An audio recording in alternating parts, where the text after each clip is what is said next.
Department of Water, Sanitation, Environment, Climate Change, and Natural Resources.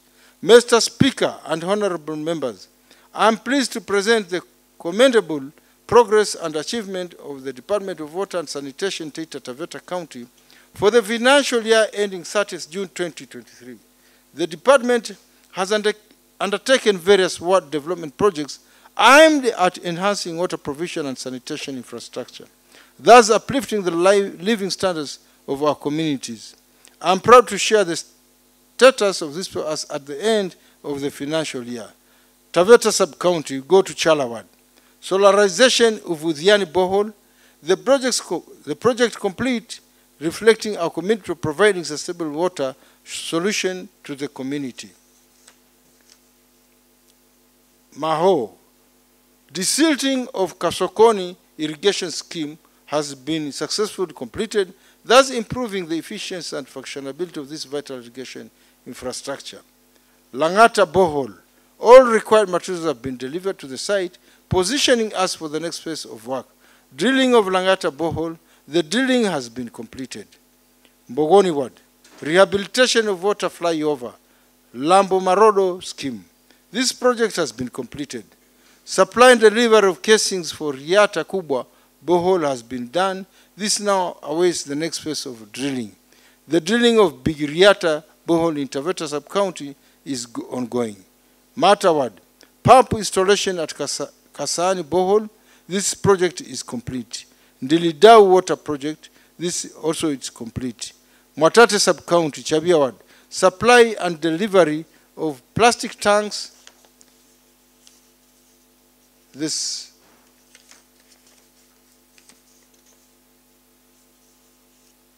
successful supply and installation of 6 10 cubic meters tanks and 1 5 cubic meter tanks is complete. Mwatate Ward. Supply and delivery of casings from Dindinyi Kireti borehole is ongoing. Vusikishamba. Mwambisi Dam is complete. Kisagala Water Project is complete. Dembo Reservoir Tank Project is ongoing. Maintenance of Josa Modambogo Water Project is ongoing. Vundanyi Mbale. Vundanyi Mbale Water Projects, Kwa Hebron Water Project is still ongoing. Bololo Ward. Construction of Mkochunyi 100 cubic meter tank, pipes and fitting is ongoing. Rehabilitation of Mwaminja Water Project is ongoing, currently standing at 90%. Mrema Water Project is complete. Marungu Ward. Extension of Itinyi Water Project is complete. Donor-supported projects. Rehabilitation of Tausa, Mwandao Water Project, NDMA, that is National Drought Management Authority. Expansion of Kambito Water Project, National Drought Management Authority. Morocco Sinai Water Project, 90% donor funded by KRCS.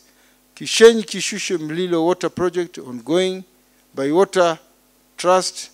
Manga Public Sanitation Facility, ongoing in Water Trust. Preparation of County Water Master Plan is already ongoing and is supported by Water Trust.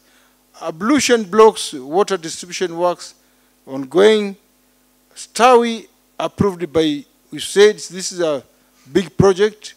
Improvement of Kaloleni Gimba, Kalambe, Mnaoni Kirumbi Water Project, already approved by Water Trust. Scattered borehole equipping and piping, that is FAO. Rongenyika Sand Dam construction, that is FAO. Msau Rahai Sand Dam and canal lining, it's already done by FAO, it's to be done by FAO. Kiundu Mata Water Project, 80% donor funded by Nature Kenya. Kidondonyi Water Project, 95% donor funded by KRCS. Mata Canal and Diversion Works, donor funded by FAO. Mwangaza Kidong Water Pipeline, donor funded by KRCS. Climate change. The substantial progress in this project signifies our collective dedication to sustainable development, community empowerment, and the provision of essential services to our people. The unwavering support from our valuable partners and donors has been pivotal in driving these initiatives forward, positively impacting the lives of our citizens and transforming our communities for the better. I would like to acknowledge the significant achievements in climate change interventions and actions in our county. The gazettement of the Taita Taveta County Climate Change Act stands as a testament to our unwavering commitment to combating climate change. This milestone, which came into force in January 2023, has established an institutional framework to streamline operations in climate change interventions and actions. It provides the legal framework for implementing climate adaptation and mitigation strategies, allowing us to coordinate efforts, allocate resources, and enforce regulation to build community resilience to climate change. Furthermore, the establishment of climate change planning and steering committees at the county and ward level is a pivotal accomplishment. These committees play a crucial role in coordinating and implementing local-led climate actions. The ward-level committee ensures that climate risks are identified and the priority adaptation measures are proposed, while the county planning committee ensures that the proposals tabled are sound, justified, and in line with the climate change action plan. The steering committee approves and provides oversight of all activities and projects, ensuring the mainstreaming of climate change into county planning and development processes.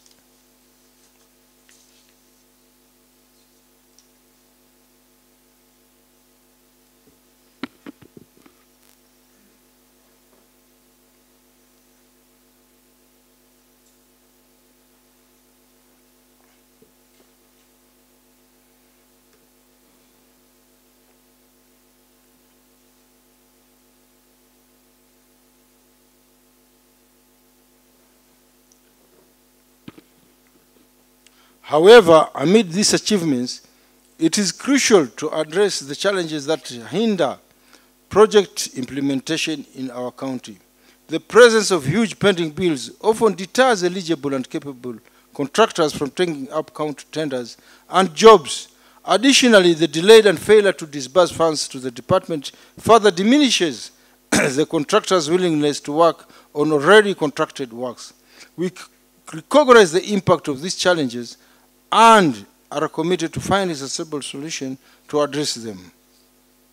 Additionally, the absence of county-specific legislative policy and regulatory frameworks for water and sanitation governance, infrastructure development, and service provision management presents a significant hurdle.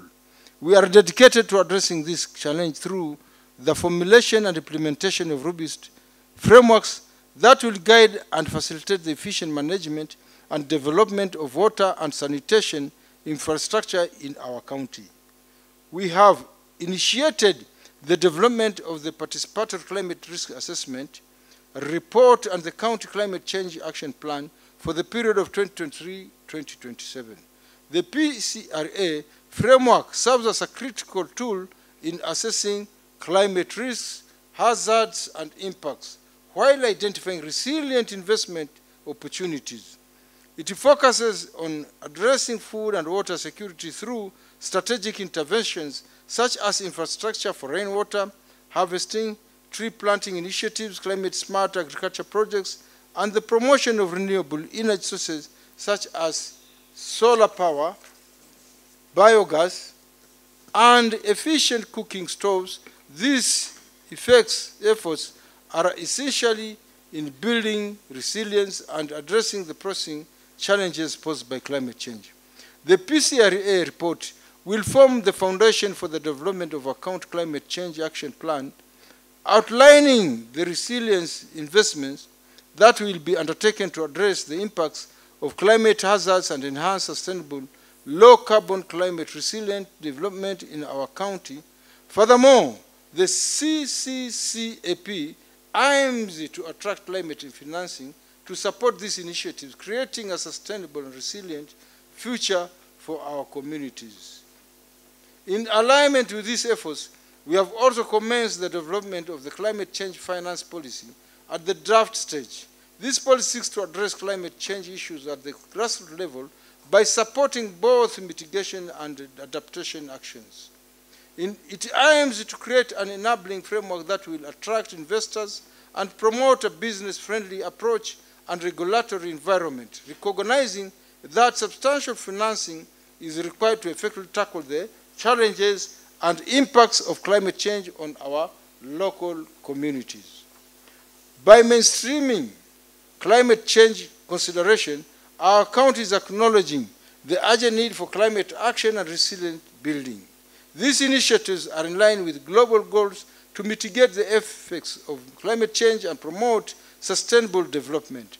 I express my gratitude to all stakeholders, partners, and the community for their unwavering support and collaboration in realizing these crucial initiatives.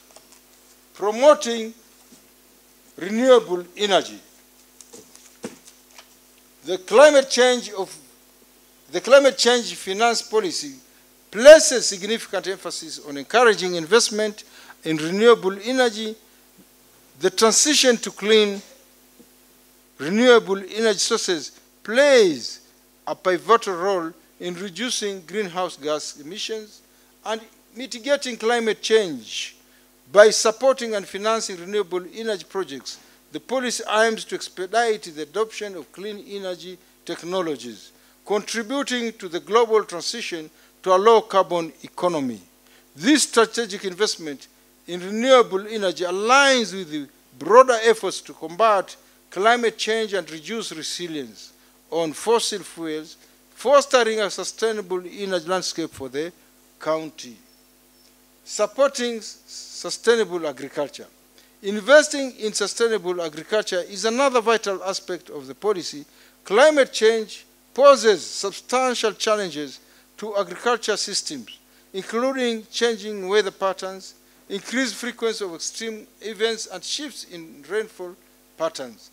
By promoting investments in sustainable agriculture practices such as organic farming, agroforestry, and climate-smart techniques, this policy aims to enhance food security, build resiliency in agricultural systems, and reduce emissions from the agriculture sector. These investments are essential for the adaptation of agricultural practices to changing climate conditions, ensuring the sustainability and productivity of the agricultural sector while mitigating its environmental impact. Addressing drought management. Drought, a major consequence of climate change, can have severe impacts on communities, particularly those resilient on agriculture. The policy recognizes the importance of investing in drought management strategies to build resilience and reduce vulnerability to drought conditions. This may involve investments in water infrastructure, water conservation methods, and early warning systems to improve preparedness and response to drought events.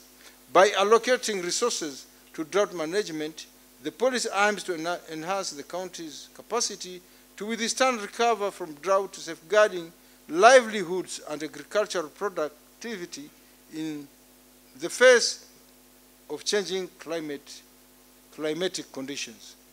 By seeking investments in these key areas, the climate change finance policy aims to mobilize the necessary financial resources to effectively address climate change at the grassroots level. It underscores the importance of scaling up and robust financing to meet the challenges posed by climate change and its impacts on local communities. This strategic focus on climate finance reflects the county's commitment to sustainable development, resilience building, and climate action.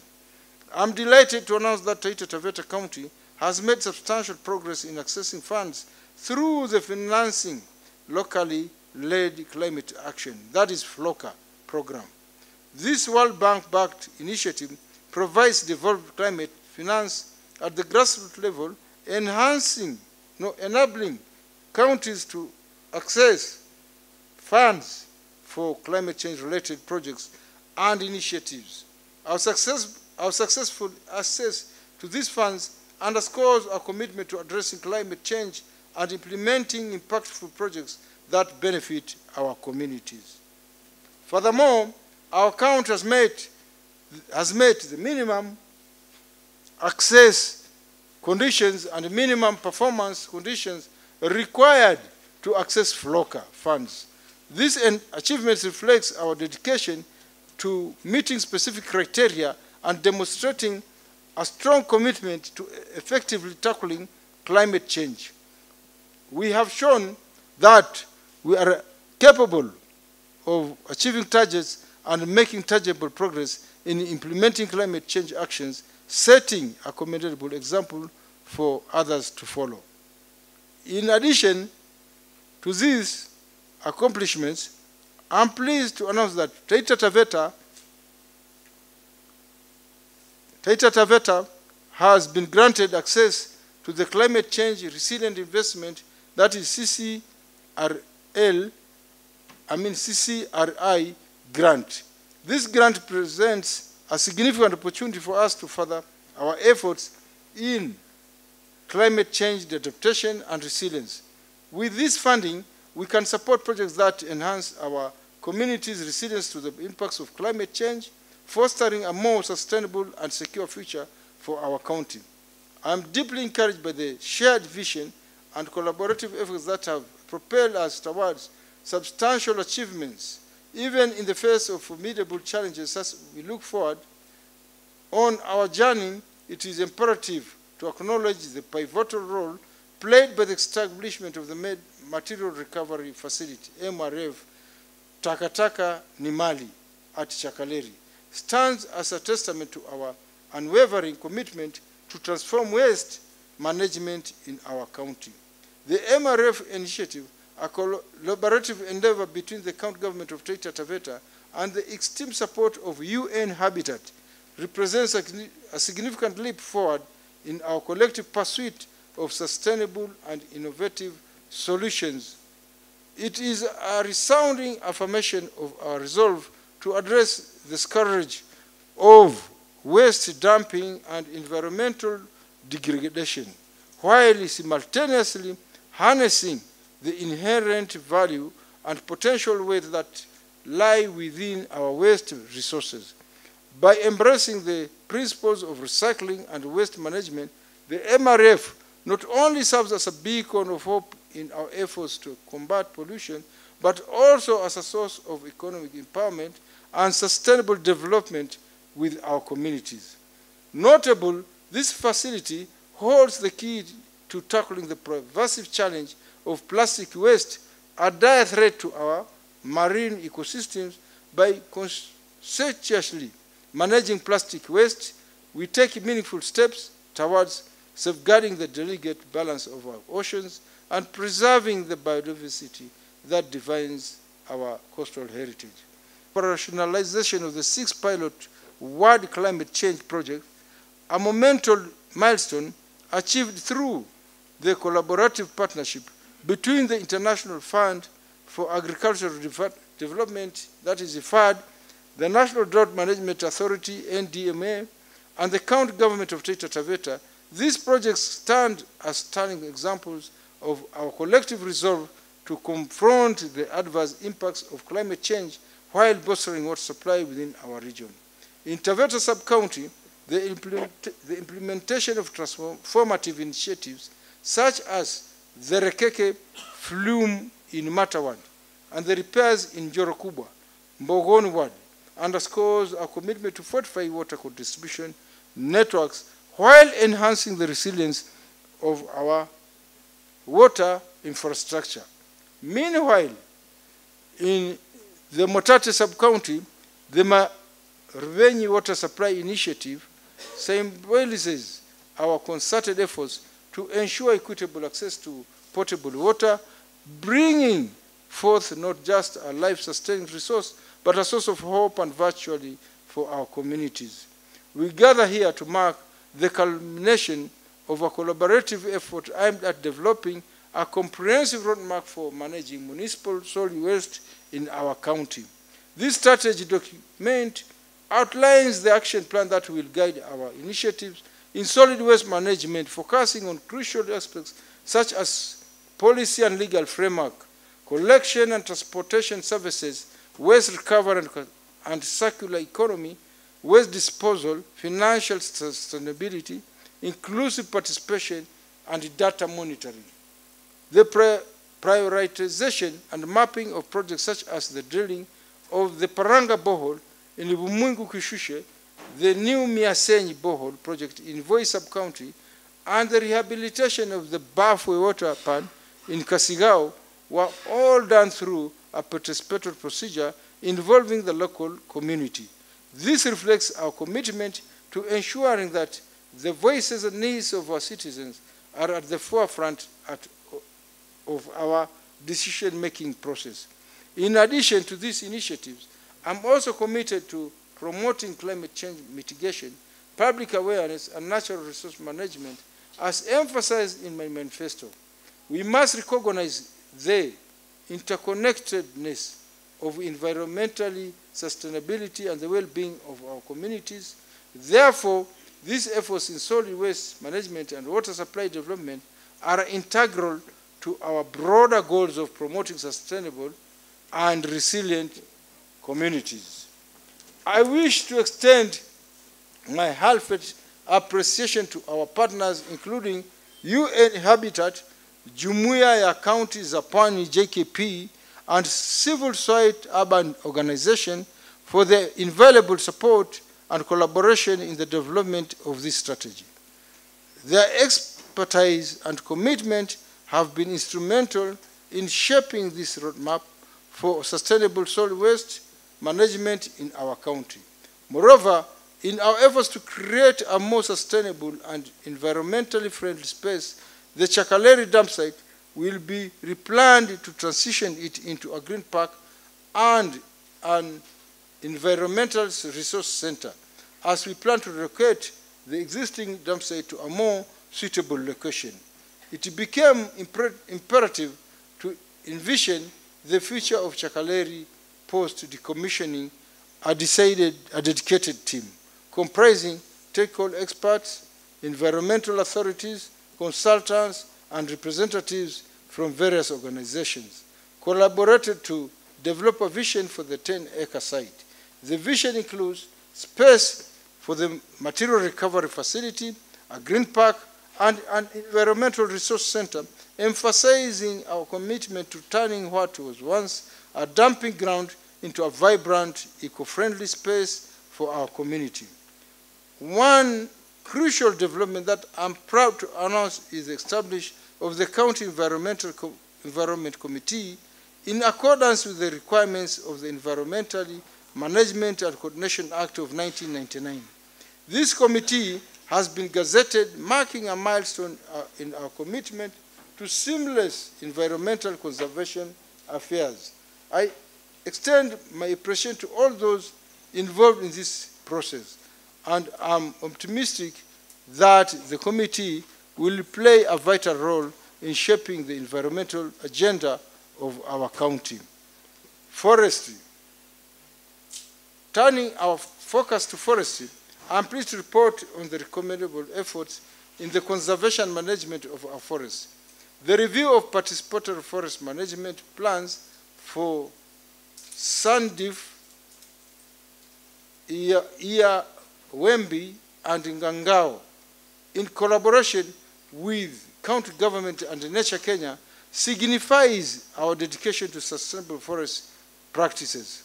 Furthermore, the drafting of the Taita Taveta Forest Conservation and Management Bill is a significant step towards providing a legal framework for the sustainable management of community and county forests.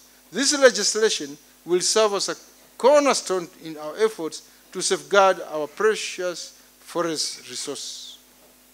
In another significant endeavor, I am thrilled to share the progress made through the Forest and Landscape Restoration Implementation Plan, that is FOLAREP, in our ongoing mission to reverse the degradation of our forests and landscapes.